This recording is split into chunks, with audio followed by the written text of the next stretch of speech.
प्रकार की प्रतियोगी परीक्षाओं की तैयारी ट्रिक्स और इजी मेथड से करने के लिए सब्सक्राइब करें हमारा चैनल और साथ में लगे बेल आइकन को भी प्रेस कर दें, जिससे कि हमारे आने वाली वीडियो का नोटिफिकेशन आपको मिलता रहे। और अगर आपको वीडियो अच्छी लगी तो लाइक तो बनता है और वीडियो को दोस्तों के साथ जरूर शेयर करें। अगर आपका कोई सुझाव और कमेंट है तो कमेंट बॉक्स में कमेंट मॉर्निंग स्टूडेंट्स, ये आपका पार्ट 1 वीडियो है चैप्टर का। पार्ट 1 वीडियो में आज हम लोग चैप्टर शुरू करने जा रहे हैं उत्तक यानी कि टिश्यू। चलिए तो चैप्टर को शुरू करते हैं। पिछले चैप्टर में हमने कोशिका के बारे में पढ़ा था। हमने यह देखा था कि कोशिका जो होती है किसी जीव की क्रियात्मक और संरचनात्मक इकाई होती है, यानी कहने का मतलब कि जीवों का शरीर कोशिका का बना होता है।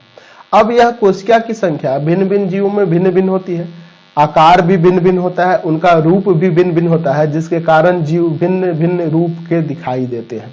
ठीक है, जैसे मैं एक कोशिकीय जीव अमीबा की बात करूं, यह आपका अमीबा है, तो इसके अंदर भोजन का जो अंतर्ग्रहण होता है, भोजन का पाचन होता है, श्वसन की क्रिया होती है, इनमें जो भी सारी क्रियाएं होती है यह अपने इस एक कोशिका के द्वारा ही संपादित करता है। यानी कि यह अपने एक कोशिका के द्वारा ही भोजन का अंतर्ग्रहण, पाचन, श्वसन, ठीक है, अपशिष्ट पदार्थों का निष्कासन, ये सारा कार्य इस एक कोशिका के द्वारा ही करता है। लेकिन अगर हम किसी बहुकोशिकीय की जीव की बात करें, जैसे हमने यहाँ देखा, फिगर देख रहे हैं ना मनुष्य का, तो ये मनुष्य के अंदर भोजन का अंतर्ग्रहण, पाचन, उससे अपशिष्ट पदार्थ का परिवहन, निष्कासन, रक्त परिवहन, है ना, श्वसन गैसों का स्थानांतरण, ये सारी क्रियाएं बहुत ही जटिल रूप से होती है, बहुत ही जटिल रूप से होती है। इसीलिए मनुष्य में हमें श्रम विभाजन की क्रिया द्वारा यानी कि लेबर डिवीजन होता है, जिसके कारण ये सारे कार्य संपादित होते हैं। अब लेबर डिवीजन का मतलब है श्रम विभाजन, और श्रम विभाजन का तात्पर्य यह है कि इसमें भिन्न भिन्न कार्यों को संपादित करने के लिए, जैसे श्वसन की क्रिया, भोजन के परिवहन की क्रिया, अपशिष्ट पदार्थों के परिवहन की क्रिया, रक्त परिसंचरण की क्रिया, ये अलग अलग डिवाइड कर दिया जाता है। क्योंकि हम लोग के अंदर, मनुष्य के अंदर या किसी भी बहुकोशिकीय जीव के अंदर ये सारी क्रियाएं बहुत ही जटिल तरीके से होती है, इसीलिए इनमें लेबर डिवीजन होता है, ताकि इनका अच्छे से कार्यों का संचालन हो सके। जितने भी इसके अंदर, मनुष्य के अंदर या किसी जटिल बहुकोशिकीय जीव के अंदर जितने भी कार्य होते हैं, उसको सुचारू तरीके से करने के लिए हमें श्रम विभाजन की आवश्यकता होती है। ठीक है, अब बात आती है कोशिकाओं की। तो मनुष्य के अंदर हमने देखा था कि अगर कोई 60 केजी का व्यक्ति है तो उसके अंदर 60 गुना 10 के पावर 15 कोशिकाएं होती हैं, और वह कोशिकाएं एक ही प्रकार की नहीं होती है, वो अलग अलग प्रकार की होती हैं। तो हमने यहां से उत्तक की एक परिभाषा ज्ञात हो जाएगी। कैसे ज्ञात हो जाएगी? तो हम लोग के अंदर अलग अलग प्रकार की कोशिकाएं होती है, लेकिन उसमें से कुछ एक ही आकार की हो, एक ही आकार की और एक ही बनावट भी उनकी सेम हो, उनकी बनावट भी सेम हो, और वो एक ही प्रकार की कार्य करे, तो उन्हीं कोशिकाओं के समूह को उत्तक कहते हैं। समझ रहे ना? आकार एक ही हो कोशिकाओं का, बनावट एक ही हो और एक ही जैसे कार्य को संपादित करे, उन्हीं कोशिकाओं के समूह को क्या कहते हैं? उत्तक कहते हैं। लेकिन कुछ उत्तकों में, आगे हम लोग यह भी देखेंगे कि कुछ उत्तकों में कोशिकाओं का जो आकार होगा और बनावट, कोशिकाओं का आकार और बनावट भिन्न भिन्न होगा, लेकिन उनकी उत्पत्ति यानी कि वो कहां से उत्पन्न हुए, उनकी उत्पत्ति एक ही होती है और वो कार्य समान करते हैं। वो मतलब उनकी जहां से उत्पत्ति हुई, देखने में तो अलग अलग दिखेंगे, उनका आकार भी अलग दिखेगा, बनावट भी अलग दिखेगा, लेकिन उत्पत्ति उनकी एक ही जगह से हुई है और वो कार्य एक ही जैसा कर रहे हैं, तभी उनको हम लोग उत्तक के ही श्रेणी में लाएंगे। ठीक है, तो यहां से हम इसकी परिभाषा दे सकते हैं, समान उत्पत्ति तथा सामान्य कार्यों को संपादित करने वाली कोशिकाओं के समूह को उत्तक कहते हैं। तो क्लियर हो गया? समान उत्पत्ति तथा समान कार्यों को संपादित करने वाली कोशिकाओं के समूह को क्या कहते हैं? उत्तक कहते हैं। यहां से हमने इसे परिभाषित कर दिया। तो अगर यहाँ बात करें कि पेड़ पौधों के बारे में और जंतुओं के बारे में, यानी पादप और जंतुओं के बारे में, तो दोनों उत्तक के बने होंगे, क्योंकि दोनों में उत्तक पाया जाता होगा ना, क्योंकि इनके अंदर कोशिकाएं होती हैं। आप पौधों को भी ले लो तो पौधों भी कोशिकाओं के बने होते हैं, उसमें भी आप एक कोशिकीय और बहुकोशिकीय देखते हैं। उसी तरह से आप जंतु में भी बहुकोशिकीय और एक कोशिकीय देखते हैं। तो दोनों एक उत्तक उत्तक के बने होंगे ना, यानी दोनों में उत्तक पाया जाता है, ऐसे हम कह सकते हैं। यानी कोशिका है तो उत्तक है। बहुकोशिकीय आप पादप ले लो या जंतु ले लो, दोनों में कोशिकाएं होती हैं, दैट मीन्स वो उनमें उत्तक भी पाए जाते हैं। अच्छा, आगे चल के हम यह भी जानेंगे कि बहुत सारे उत्तकों का समूह जो एक ही कार्य को संपादित करते हैं वो अंग कहलाने लगते हैं, और बहुत सारे अंगों का समूह जो एक ही प्रकार के कार्य को सुचारू रूप से करते हैं उन्हें अंग तंत्र कहा जाता है। अंग तंत्र कहा जाता है। जैसे आप सांस लेने के लिए नाक को देख लीजिए, नाक से होते हुए यहाँ से वाइंड पाइप होकर आता है आपके कहां तक, फेफड़े तक। तो ये सारे फेफड़े हुए, वाइंड पाइप हुआ, नाक हुआ, ये सारे मिलकर अंग तंत्र का निर्माण करते हैं। समझ गए ना।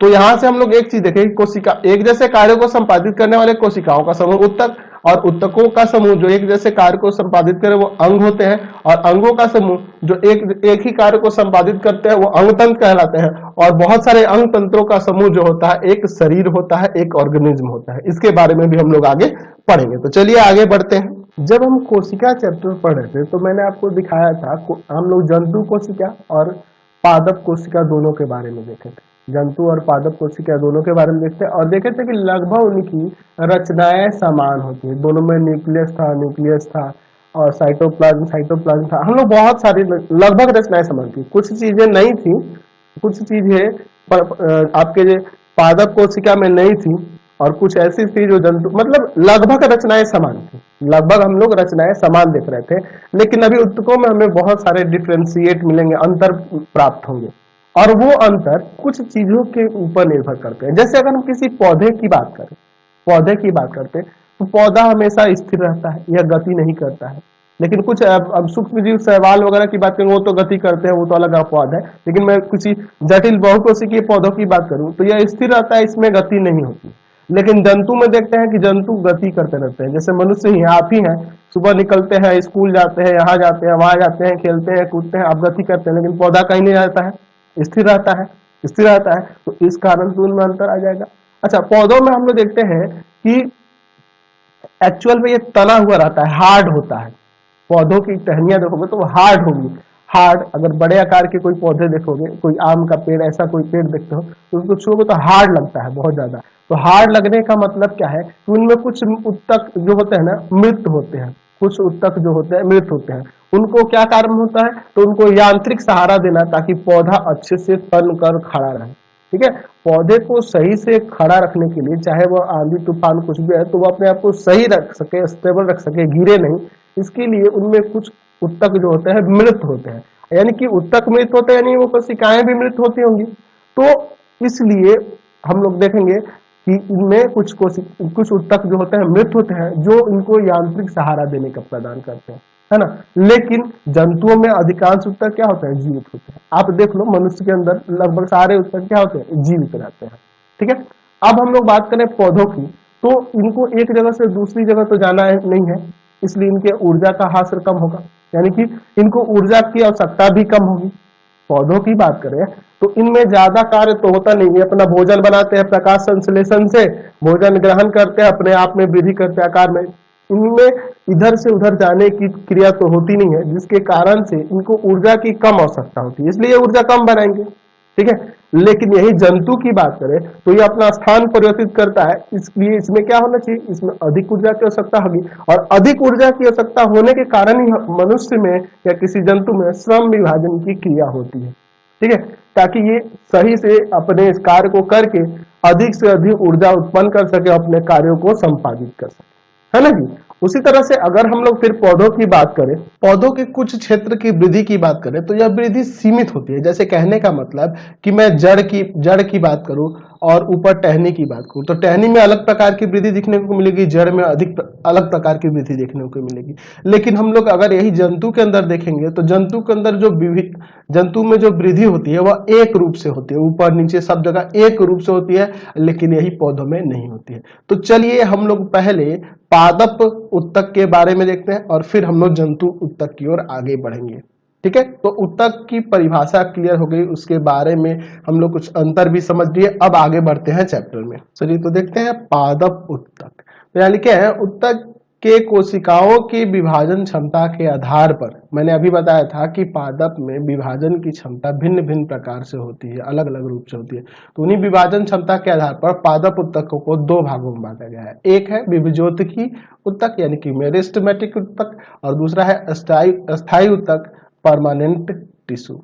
और ये जो है मेरिस्टेमेटिक टिश्यू, विभज्योतकी उत्तक और अस्थायी उत्तक, यह दो प्रकार के उत्तक पाए जाते हैं पादप में। और हम लोग आगे चल के अब इनके भी प्रकार को देखेंगे। चलिए शुरू करते हैं। हम लोग पहले विभज्योतकी उत्तक को देखेंगे, फिर अस्थायी उत्तक को। चलिए तो देखते हैं विभज्योतकी उत्तक क्या होता है। तो विभज्योतकी उत्तक अवयस्क, अवयस्क मतलब इमेच्योर, मतलब कि वह जवानी है तो बच्चा, चाइल्डहुड उसका रहता है, ऐसे कह सकते हैं।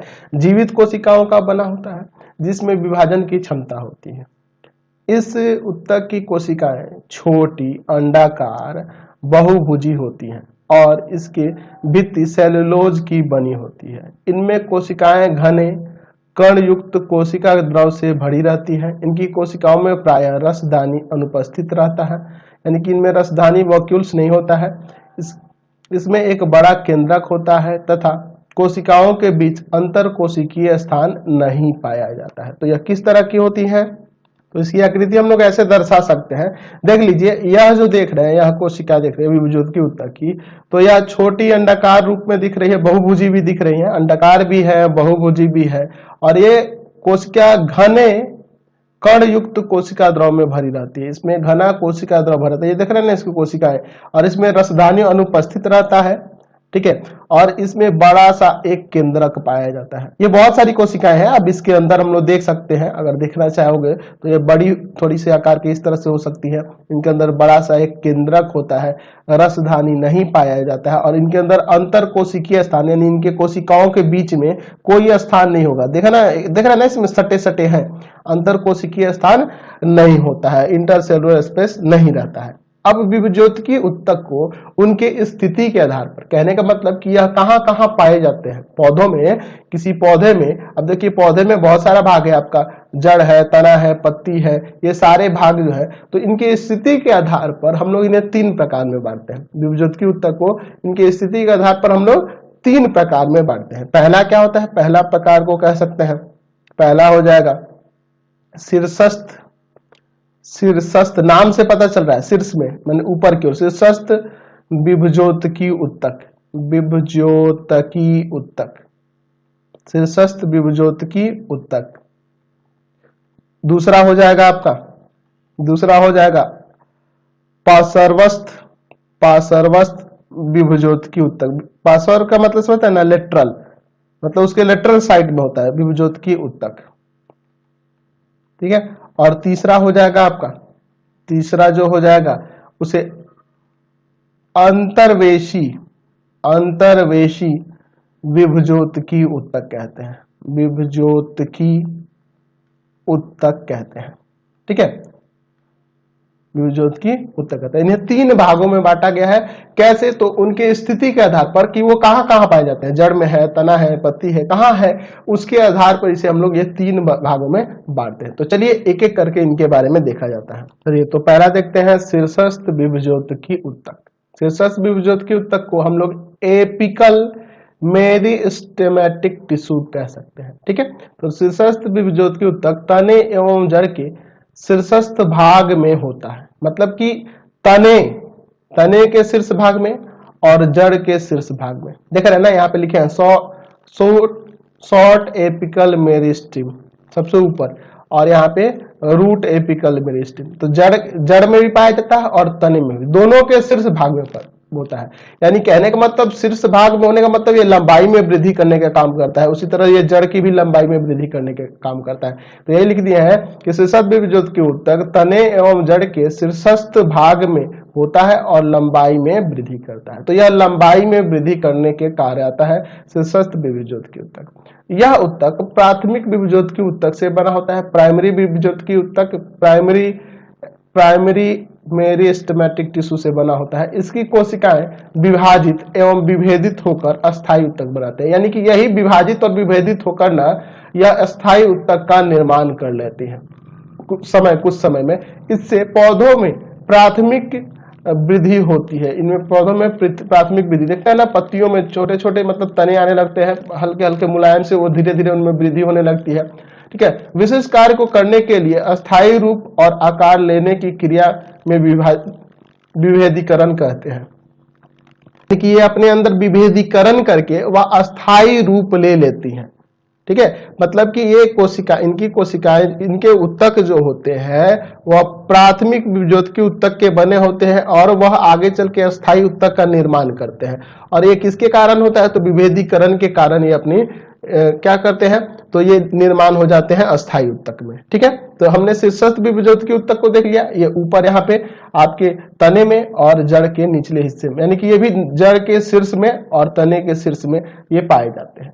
ठीक है, दूसरा चलते हैं अगले उत्तक की ओर।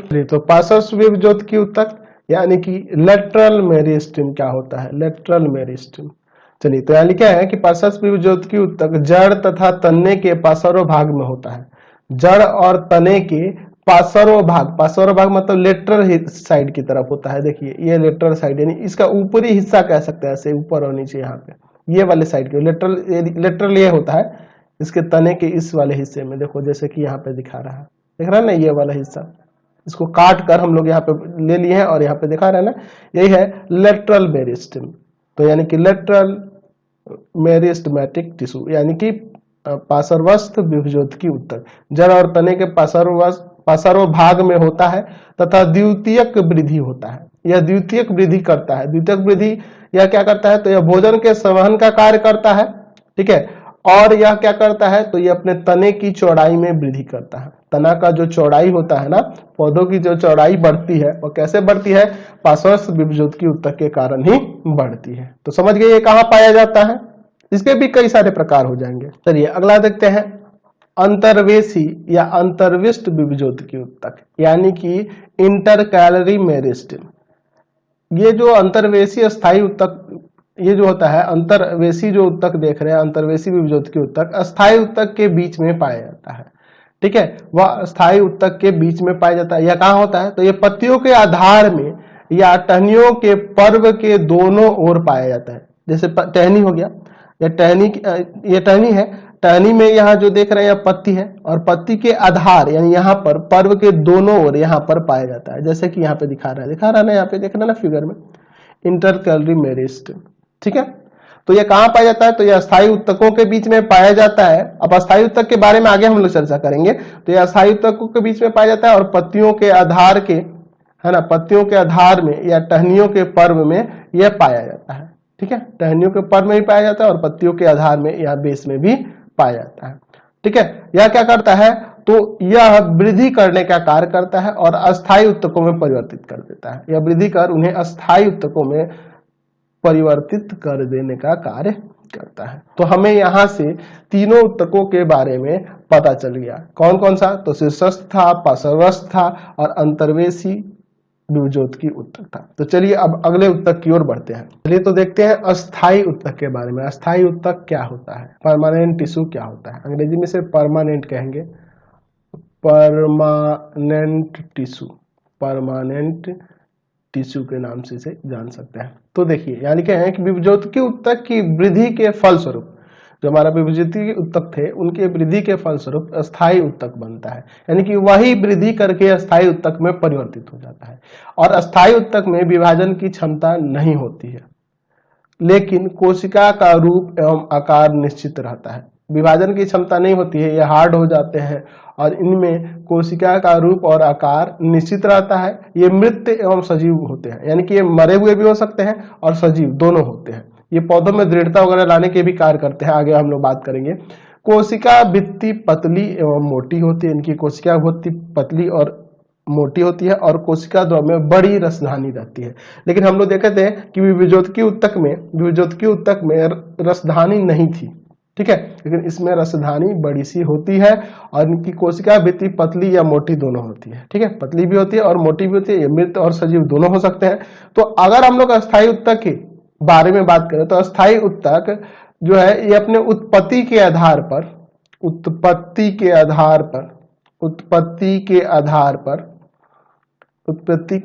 पर दो प्रकार के होते हैं। कौन कौन से, तो पहला होता है प्राथमिक प्राथमिक यानी कि प्राइमरी, पहला होता है प्राथमिक और दूसरा होता है द्वितीयक, और दूसरा होता है द्वितीयक। ठीक है, प्राथमिक और द्वितीयक उत्पत्ति के आधार पर, मतलब ये जैसे उत्पन्न होते हैं उनके आधार पर यह प्राथमिक और द्वितीयक दो प्रकार के होते हैं।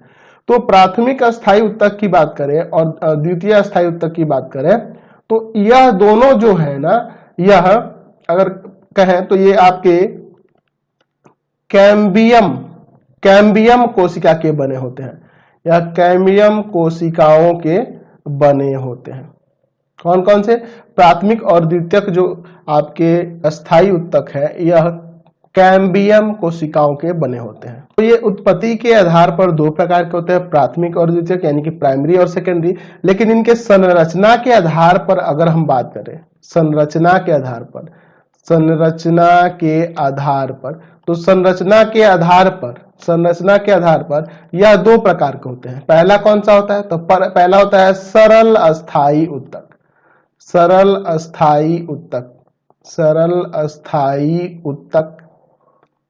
अस्थायी उत्तक। ठीक है, और दूसरा होता है जटिल अस्थायी उत्तक, जटिल अस्थायी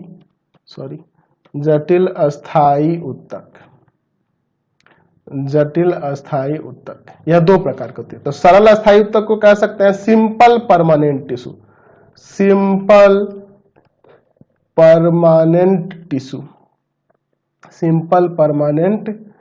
टिश्यू, और जटिल अस्थायी उत्तक को कह सकते हैं यहां पर कॉम्प्लेक्स परमानेंट टिश्यू।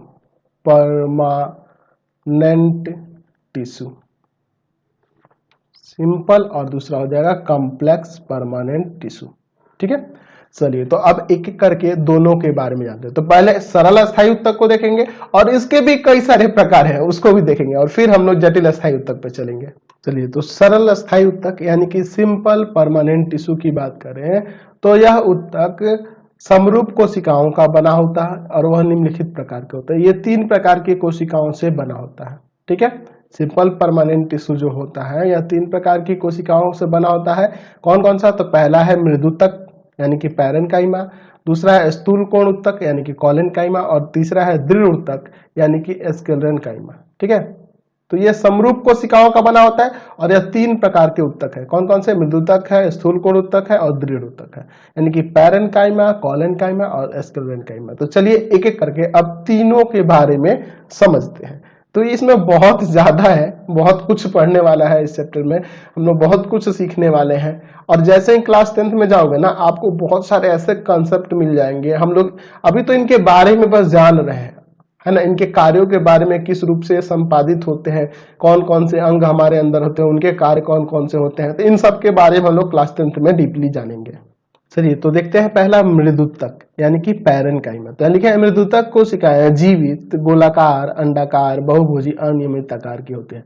तो यह जो प्रकार देख रहे हैं ये आपके मृदुतक के ही हैं। आप ये जो बोर्ड पे जो भी देख रहे हैं तीनों मृदुतक के ही दिखाई दे रहे हैं। देखिए, कोशिका में संघन कोशिका द्रव एवं एक केंद्रक पाया जाता है। इसमें देखो कोशिका में इनके कोशिका द्रव होता है और एक केंद्रक पाया जाता है। इनकी कोशिका भित्ति पतली सेलुलोज की बनी होती है। इनकी जो एक कोशिका भित्ति होती है क्या होती है? पतली सेलुलोज की बनी होती है। यह कोशिका भित्ति किसकी बनी होती है? पतली सेलुलोज की बनी होती है। ठीक है, इस प्रकार की कोशिकाओं के बीच रिक्त या अंतर कोशिकीय स्थान रहता है। देख रहे हैं ना, इनके बीच में, यहाँ देखो, इनके कोशिकाओं के बीच में यहाँ अंतर कोशिकीय स्थान है, यहाँ भी खाली जगह है, यहाँ भी खाली जगह है। यहाँ देख रहे हैं ना, अंतर कोशिकीय स्थान है इनके कोशिकाओं के बीच। यहाँ देखो अंतर कोशिकीय स्थान है, अंतर कोशिकीय स्थान है ना, कोशिकाओं के बीच में खाली स्थान है। कोशिकाओं के मध्य में एक बड़ी रसधानी होती है। देख लो, इसमें रसधानी है, यहाँ पे भी, इसमें भी देखो एक रसधानी है। चलिए, तो इनमें एक बड़ी सी रसधानी होती है। ठीक है, यह नए तने मूल एवं पत्तियों की एपिडर्मिस और कार्डेटा में पाए जाते हैं। ठीक है, तो ये पत्तियों के कहां पाए जाते हैं? मूल में, तने में, एपिडर्मिस में और कार्डेटा में। पत्तियों के एपिडर्मिस और कार्डेटा में पाए जाते हैं। तो एपिडर्मिस क्या होता है? तो एपिडर्मिस जो जैसे पत्ती हो गई ना, पत्ती का एक ऊपरी स्तर को, जैसे पत्ती होगा यहाँ पे ऊपरी स्तर जो है ना, ऊपर का हिस्सा, उसी को एपिडर्मिस कहा जाता है। ठीक है, तो ये यहाँ पर पाया जाता है। तो देखिए यह जो देख रहा है, यह कोशिका जो देख रहा है, यह आपकी मृदुतक की ही कोशिकाएं हम दिखा रहे हैं, ये मृदुतक ही है, यह मृदुतक की ही कोशिकाएं की रचना देख रहा है, लेकिन यह अनुप्रस्थ काट से है। कहने का मतलब अनुप्रस्थ काट का मतलब समझ रहे हो यहाँ पे, जैसे एक पौधे का हम तना लिए, मान लो ये पौधे का तना है, तो अनुप्रस्थ काट का मतलब इससे है क्रॉस सेक्शन, यानी ये वाले हिस्से से इसको काट कर देखेंगे ना तो ऐसा दिखेगा, उसकी कोशिकाएं ऐसी दिखेंगी। ठीक है, तो ये ऊपर से ऐसे देखा गया है। और यह अनुदैर्घ्य, ये अनुदैर्घ्य काट का है, यानी कि ये पौधों की जैसे मान लो ये तना हो गया, तने का ऐसे काट लिया गया, ऐसे काट कर यहाँ से एक पतला सा हिस्सा निकाला गया और उसकी कोशिकाओं को देखा गया तो ऐसे दिखाई दे रही है। ठीक है, समझ गए ना।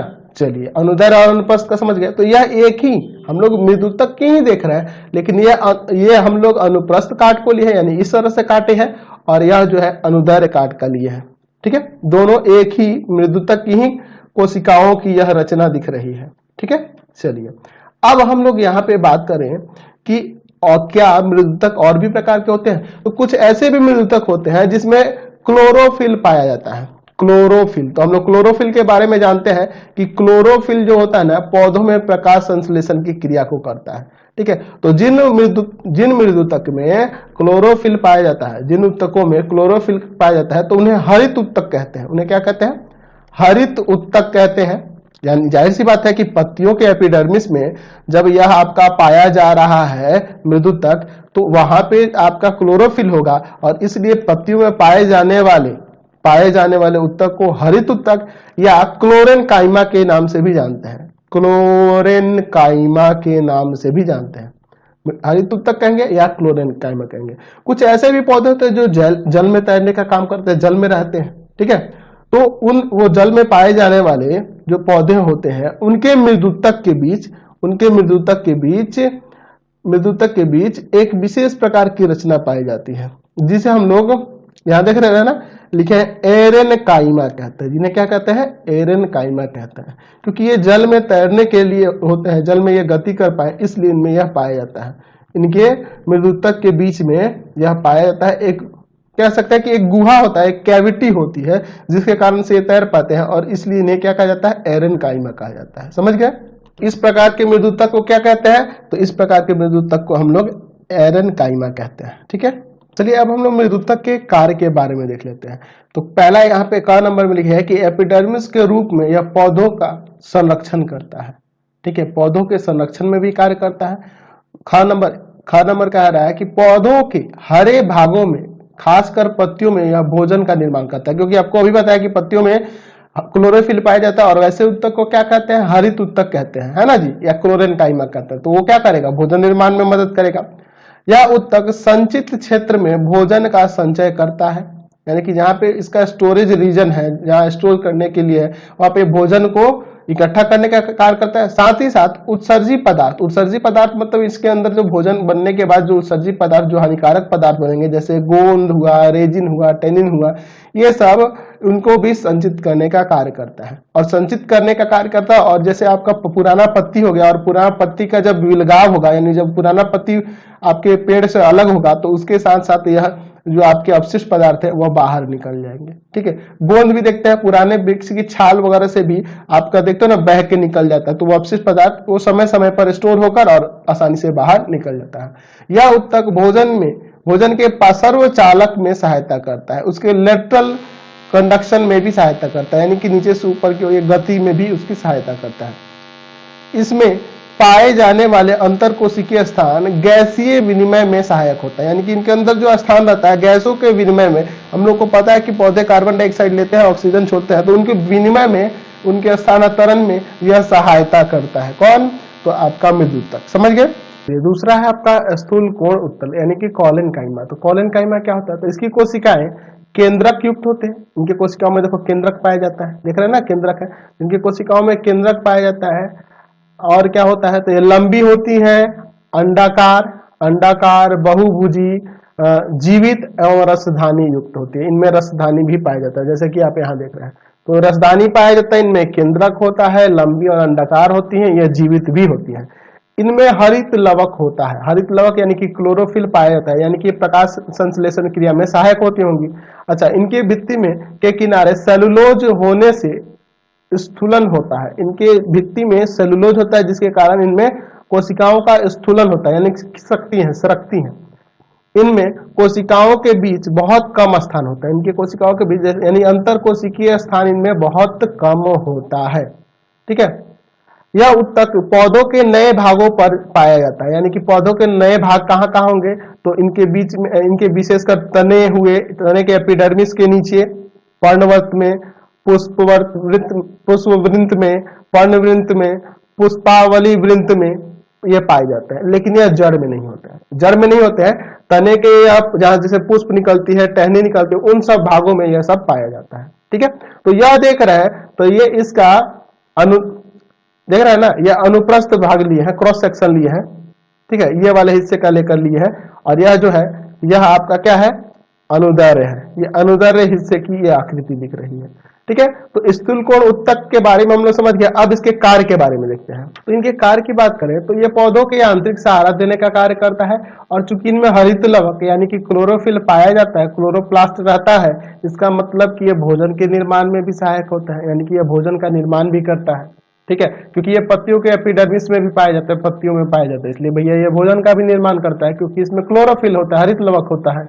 चलिए अगला देखते हैं, दृढ़ उत्तक यानी कि एस्केलेनकाइमा क्या होता है। तो इस उत्तक की कोशिकाएं मृत, लंबी, सरकरी और दोनों सिरों पर नुकीली होती है। दोनों सिरों पर नुकीली होती है, मृत होती है, सरकरी होती है और लंबी, दिख रहा है ना। चलिए, और इनमें जीव द्रव नहीं पाया जाता, इनमें जीव द्रव नहीं पाया जाता है। इनकी भित्ति में लिग्निन के जमाव के कारण मोटी होती है। इनकी जो भित्ति होती है लिग्निन के एक जमाव के कारण मोटी होती है। अब ये लिग्निन क्या है, तो लिग्निन को कह सकते हैं कि यह एक केमिकल सब्सटेंस है, रासायनिक पदार्थ है। लिग्निन क्या है, रासायनिक पदार्थ है जो कोशिका में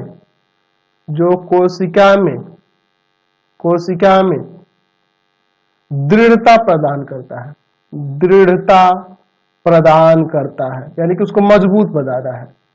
जैसे दीवार जोड़ते हैं, दीवार में सीमेंट का जो कार्य होता है ना, मजबूती लाने के लिए दीवार में, उसी तरह से लिग्निन का काम है आपके कोशिका में दृढ़ता प्रदान करने के लिए, मजबूती लाने के लिए। ठीक है, अब इसी के कारण ये इतनी मोटी हो जाती है, इनकी भित्ति इतनी मोटी हो जाती है कि इनके कोशिकाओं के बीच, देख रहे हैं ना, ये मोटी हो जा रही भित्ति, इनके कोशिकाओं के बीच कोई भी अंतर कोशिकीय स्थान नहीं रहता है। ठीक है ना। तो हमने देखा था, पहला जो देखा था उत्तक, विद्युत्तक, उसमें क्या था कि कोशिकाओं के बीच अंतर कोशिकीय स्थान था।